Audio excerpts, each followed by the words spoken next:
तो नमस्कार, colonel Ajay, CO Ajay astro money Guru, first global astro finance digital channel से आपसे मुखातिब हो रहा हूं। आज 2 दिसंबर सन 2024 सोमवार। दोस्तों, आज के इस एपिसोड में हम चर्चा करेंगे पल्सेज के ऊपर, यानी दलहन के ऊपर, तुअर, उड़द और दूसरी दालों के बारे में आपसे साप्ताहिक समीक्षा आप तक प्रस्तुत की जाएगी। दोस्तों, आपको चैनल पसंद आए तो लाइक कीजिएगा। साथ साथ यदि अभी तक आपने सब्सक्राइब नहीं किया है तो चैनल को सब्सक्राइब करना बिल्कुल ना भूलें। यानी ये साप्ताहिक समीक्षा दलहन बाजार की, यानी दालों की। सबसे पहले हम चर्चा करेंगे तुअर के बारे में। पिछले सप्ताह की शुरुआत में सोमवार को अकोला तुअर नई मारुति 10,700 से 10,750 रुपये पर खुला था और माफ कीजिएगा, और शनिवार शाम 10,300 से 10,400 रुपये पर बंद हुआ। पिछले सप्ताह के दौरान अकोला तुअर दाल में मांग नहीं रहने से 350 रुपये प्रति क्विंटल की गिरावट दर्ज हुई और तुअर बाजार में सप्ताह के दौरान कमजोरी का रुख देखा गया। नए तुअर की बढ़ती आवक के कारण बेहतर ग्राहकी भी दिखाई दे रही है। मिलर्स का ये कहना है कि अच्छी क्वालिटी तुअर में डिमांड अच्छी है, क्योंकि दाल में अच्छा पड़ताल बन रहा है। पिछले साल 25 लाख टन तुअर का उत्पादन का अनुमान था, जो इस वर्ष लगभग 40 लाख तक होने की उम्मीद लगाई जा रही है। और ये भी ध्यान देने वाली बात है कि पाइपलाइन में बहुत अधिक पुराना माल तुअर का नहीं है। नवंबर लेमन तुअर काफ़ी शॉर्ट के कारण बाजार टिका हुआ है। पाइपलाइन के भरने के साथ साथ भविष्य में तुअर की आवक का दबाव पड़ सकता है और सभी राज्यों में इस वर्ष तुअर की फसल की यील्ड काफ़ी बेहतर बताई जा रही है। तुअर के बाद हम चर्चा करेंगे उड़द की साप्ताहिक समीक्षा। पिछले सप्ताह की शुरुआत में सोमवार को चेन्नई एसक्यू उड़द 9,000 रुपये प्रति क्विंटल पे भाव खुले थे और शनिवार शाम को ये 8,950 रुपये पर बंद हुआ। तो सप्ताह के दौरान मामूली 50 रुपये क्विंटल की गिरावट दर्ज हुई। दोस्तों, ध्यान दीजिएगा, उड़द में लगातार दूसरे सप्ताह कमजोरी का रुख देखा गया है। उड़द में गिरावट का प्रमुख कारण उड़द दाल में सुस्त मांग, यानी डिमांड की कमजोरी, और उत्तर प्रदेश, बंगाल और उड़ीसा में नई फसल की आवक की समाचार हैं। दालों के वर्मा बाजार में भी कमजोरी के संकेत के कारण बाजारों पर दबाव देखने को मिला है। अब उत्तर प्रदेश की नई उड़द की आवक धीरे धीरे घट रही है, क्योंकि कम भाव में बिकवाली कमजोर देखी जा रही है।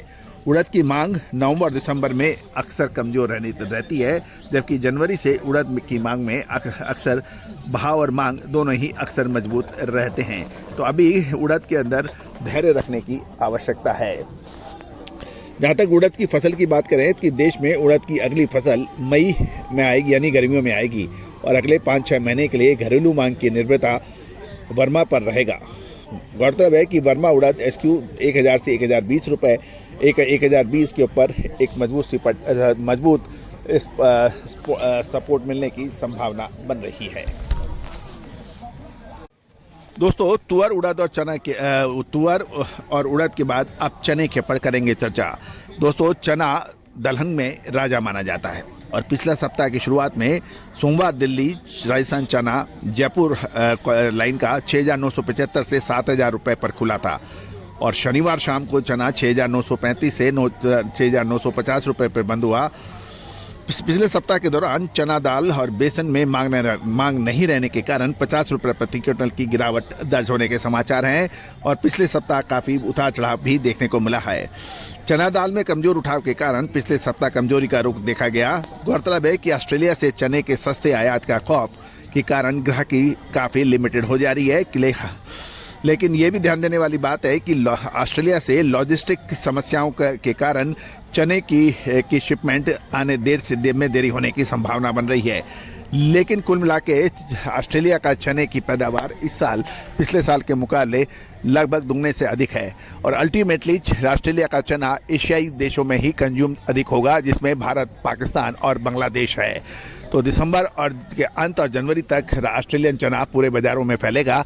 इसकी दहशत के वजह से चने के दामों में लगातार कमजोरी की खबर देखने को मिल रही है।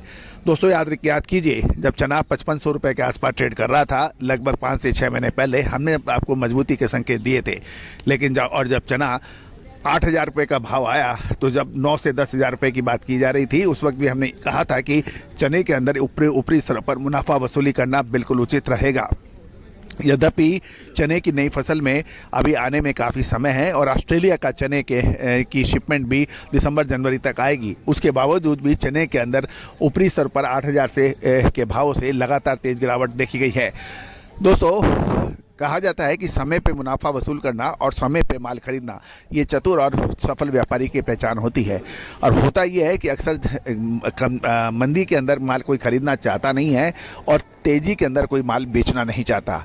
जब चने के भाव 7,000 से ऊपर चलने लगे तो लोग 9 से 10,000 की बात कर रहे थे और जब चने के दाम 8,000 पहुंच गए थे तो उस समय लगभग 7,200 से 7,500 के बीच में काफ़ी बड़ी तादाद में लोगों ने स्टॉक किया। लेकिन अब उनके स्टॉक पे एक प्रश्न चिन्ह लग रहा है। तो महत्वपूर्ण ये रहता है कि कब माल खरीदें और कब माल बेचें। ये व्यापार की सफलता की कुंजी है, सक्सेस मंत्र है। और दोस्तों, भारतीय अनुसंधान पद्धति और फंडामेंटल एनालिसिस का जब आपस में संबंध बनता है तो निश्चित रूप से इसकी सफलता, इसकी एक्यूरेसी, इसकी सक्सेस रेट दूसरों से सबसे अधिक होती है। और यही वजह है कि आज भारतीय अनुसंधान पद्धति की विश्लेषण का डंका पूरे विश्व में फैल रहा है। चंद साल पहले तक भारतीय अनुसंधान को कोई नहीं पूछता था। विदेशी अनुसंधान कंपनियां जबरदस्त मार्केट पे कब्जा किया हुआ था, लेकिन आज भारतीय अनुसंधान पद्धति का डंका पूरे विश्व में है। चाहे दलहन हो, तिलहन हो, मसाला हो, कपास हो या फिर सोना चांदी या फिर कच्चा तेल। दोस्तों, आप पीछे क्यों हैं? एक बार बात तो करें। All the best, good luck, happy trading.